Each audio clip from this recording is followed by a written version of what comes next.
you simply just say point blank period, because they understand black and white. That's all their brains know, is you eat this before that or nothing.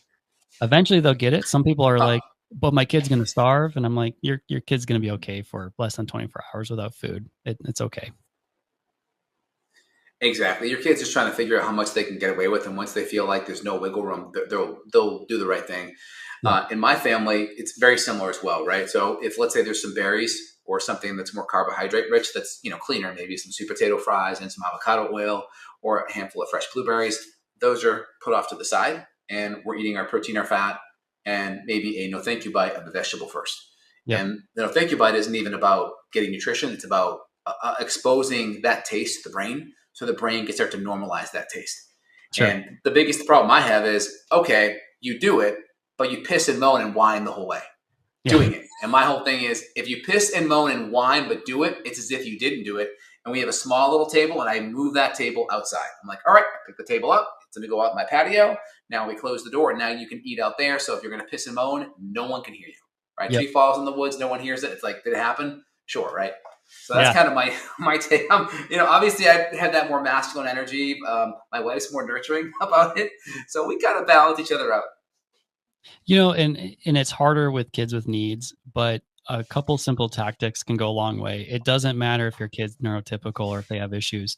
It's a behavioral, there's going to be behavior driving it. And you don't, I'm saying, it might sound rude as I say this, but you don't need a frontal lobe to train to train behavior. Behavior is, if you can get a severely special needs child to have some basic function and behavior, that's not their frontal lobes doing that. That's other lower brain centers. It's the same for food.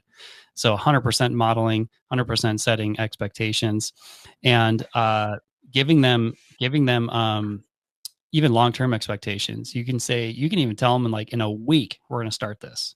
4 days, 3, 2, 1. Today we're doing this. And that goes a long way, because you're introducing change in their life, and most of them don't do good with change. So setting the expectation is massive for these kids. Yeah. And also, if there's a processed food that your kids are eating that's not healthy, but let's say let's say this information is new for you and you're trying to make a change, a really good thing is take that food in the house and have your kid throw that food in the trash with you on trash day and say bye to it. Bye. That's it. Kids do the same thing with pacifiers, hook it up to a balloon. Bye, Passy. Same thing with food. And that way the kid can see that they're part of the change in environment. It's no longer going to be there, and they can see that. Yeah, that's huge. That's I like that a lot. That's massive. Yep. So it's environment. It's framing. The framing thing out is so key, because so many parents, they're parenting kids like this in the moment, and kids in the moment, once they get a surprise, their limbic system gets fired up, and it's going to take 20, 30 minutes to come down from that. So you're going to be dealing with an irrational kid all dinner long, so that the framing of expectations ahead of time is so crucial.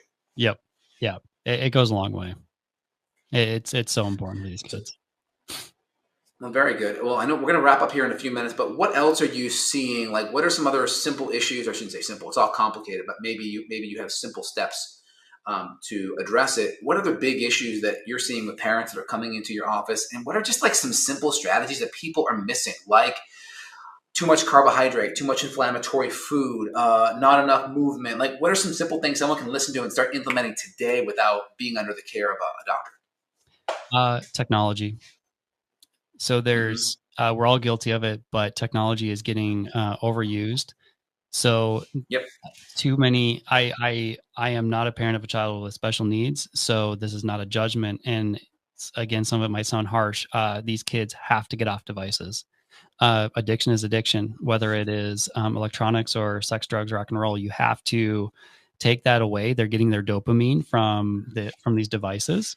The only reason that they quote behave better and they do better is because they're getting such a dopamine rush while they're on it. They're completely zombied out and locked in. So they need to, we need to have the children off.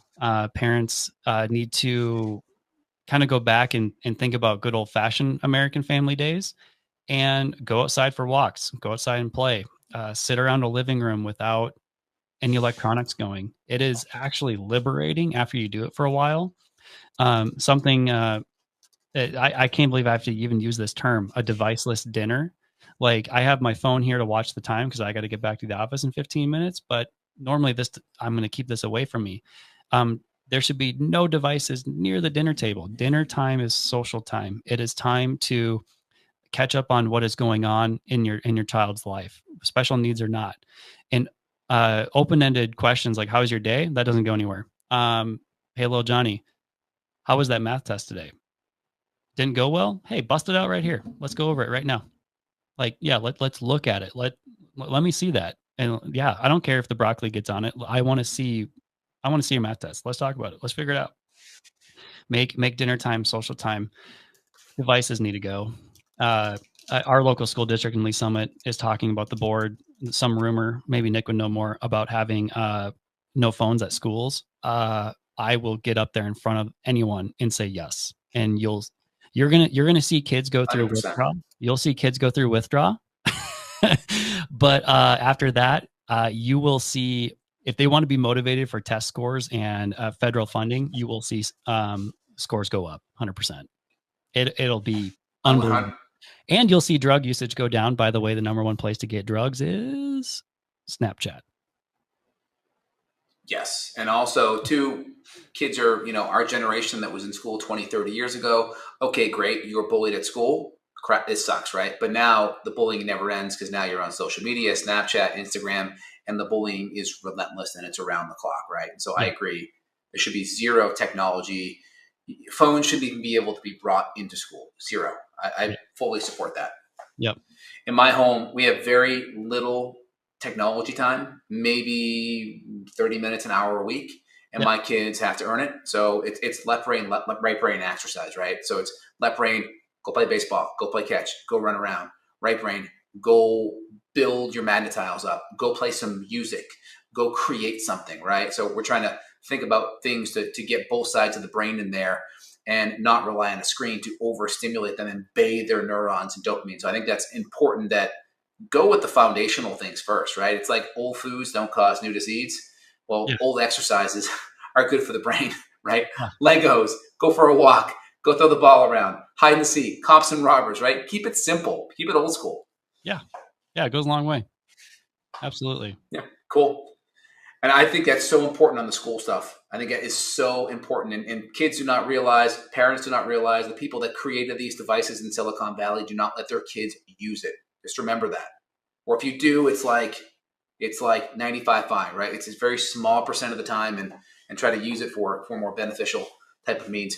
Anything else, Dr. Alex, you want to leave us with? I'm kind of tapped at the moment. I'm blessed to say we're busy with this stuff every day. I got to get back, drive down the road so I can get to a patient in about 12 minutes, but this is great. No, this has been great. So if someone wants to get a hold of you, how does that work? You can go to the website, hmlfunctionalcare.com. You can find us on Facebook and Instagram. We post mainly educational things there. You can find myself, Dr. _Alex Nelson on Instagram. You won't see much brain stuff there, honestly. You'll see more personal things that are posted, but hmlfunctionalcare.com, you can find us all there, and what we're all about. People can come in for consultations to get to know us and see if it's a fit or not. And then we'll also put the link down below so if you guys. Oh, I was about to say also our podcast. We'll have to have you on mine, the Dr. Alex Show. The Dr. Alex Show. Awesome. Well, very cool. We'll put the link down below. If you guys are driving or you're walking in, you can't quite get to your computer, look at the description below. We'll pin a comment as well to get a hold of Dr. Alex. Dr. Alex sees patients in person in the Kansas City, Lee Summit area, as well as worldwide, telemedicine-wise, if you don't have someone in your area. So, Dr. Alex, it was a pleasure having you on the podcast. I appreciate all the knowledge you dropped, and people are listening. If you can benefit, share with one family member or friend. Try to take one action point and try to apply it to you and your kids' lives. Thanks so much, Dr. Alex. Appreciate it. Thank you.